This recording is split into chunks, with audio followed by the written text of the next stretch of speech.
in Venezuela to force Maduro from power? Well, I think it probably would. Goal in Venezuela to force Maduro from power? Well, I think it probably would. I can't tell that. That's up to him, what he wants to do. I think it would be smart for him to do that. But again, we're going to find out.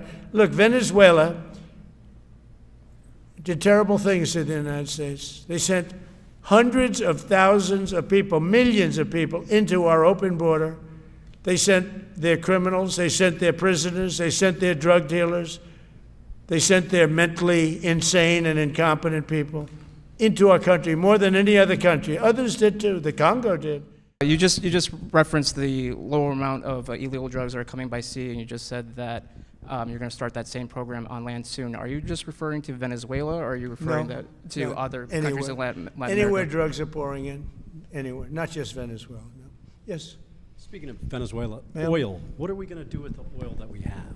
Going to do with what? The oil that has been seized. The United States seized 1.9 million barrels of oil on December 10th. We're going to keep it.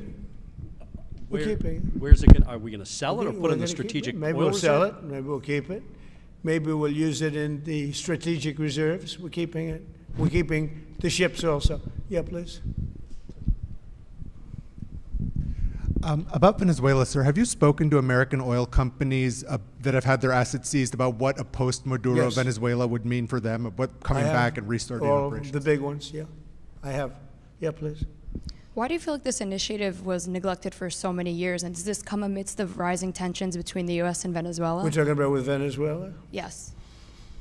Well, you had a different kind of a president before me. They didn't mind being ripped off. They didn't mind being robbed. They didn't mind drugs pouring into our country. They didn't mind the jails of Venezuela and Trinidad being emptied into the U.S., where they take over Colorado and other places. I do mind. So you had a different kind of a president. I hope people are enjoying it because we've never been respected more than we are now. Yeah, please.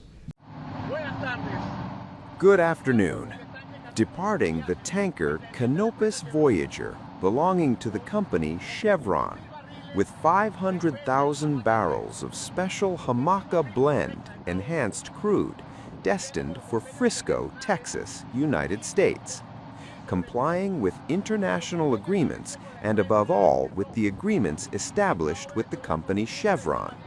The Venezuelan state thus fulfills its commitments. A dramatic escalation is unfolding in the Caribbean as oil, power, and geopolitics collide once again.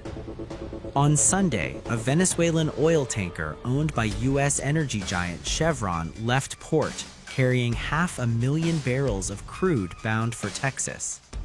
The departure comes at a moment of rising tension, just days after the United States intercepted multiple oil tankers near Venezuela's coastline.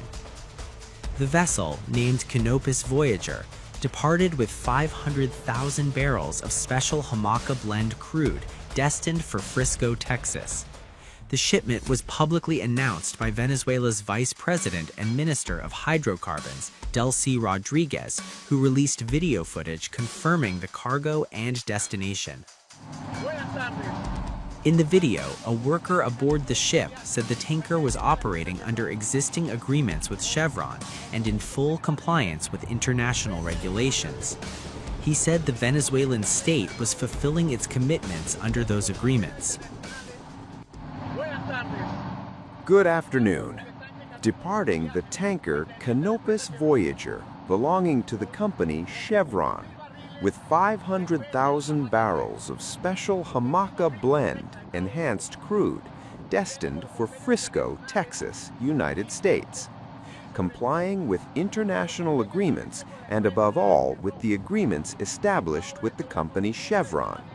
The Venezuelan state thus fulfills its commitments. Rodriguez echoed that message, saying the operation strictly followed national and international legal frameworks. She insisted Venezuela remains respectful of global rules governing energy exports and declared that nothing would stop the country's path toward progress and victory. But the timing of the announcement raised eyebrows. Just one day earlier, United States forces intercepted a tanker flying under the Panamanian flag near the Venezuelan coast. It marked the second such operation in less than 2 weeks as the administration of President Donald Trump intensifies pressure on Venezuelan President Nicolás Maduro. Earlier this month, on December 10th, U.S. authorities seized the oil tanker Skipper and confiscated its cargo. Following that operation, President Trump publicly vowed to impose what he described as a blockade on sanctioned oil tankers entering or leaving Venezuela. That blockade warning now appears to be taking shape. It's a blockade. We're not going to let anybody going through that shouldn't be going through. You remember they took all of our energy rights. They took all of our oil from not that long ago, and we want it back. But they took it. They illegally took it. Getting land, oil rights, whatever we had, they took it away because we had a president that maybe wasn't watching. But they're not going to do that. We want it back. They took our oil rights. We had a lot of oil there. As you know, they threw our companies out, and we want it back. Homeland Security Secretary Kristi Noem confirmed that the U.S. Coast Guard, assisted by the Department of Defense, stopped another tanker that had recently docked in Venezuela.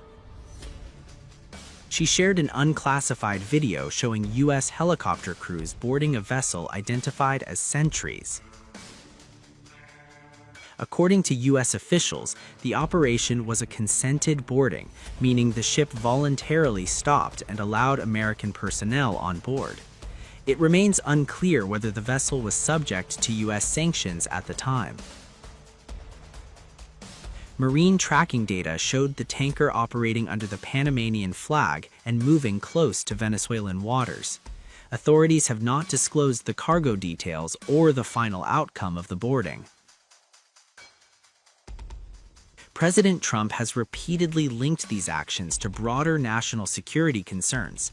He has accused vessels in the Caribbean and Eastern Pacific of being used to smuggle fentanyl and other illegal drugs into the United States and beyond.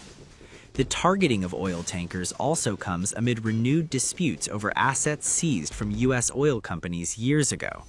Trump has demanded Venezuela return those assets, citing lost American investments as part of the justification for tightening pressure on Maduro's government. Talked about land strikes happening soon. Is there anything at this point that can prevent that? And is the objective, if you make that decision, well, I don't want to say remove that, but it's Maduro? not only land strikes on Venezuela. It's land strikes on horrible people that are bringing in drugs and killing our people.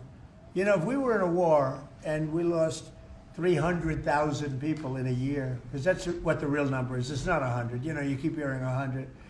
And it's a lot worse than that because the families are devastated when they lose their child.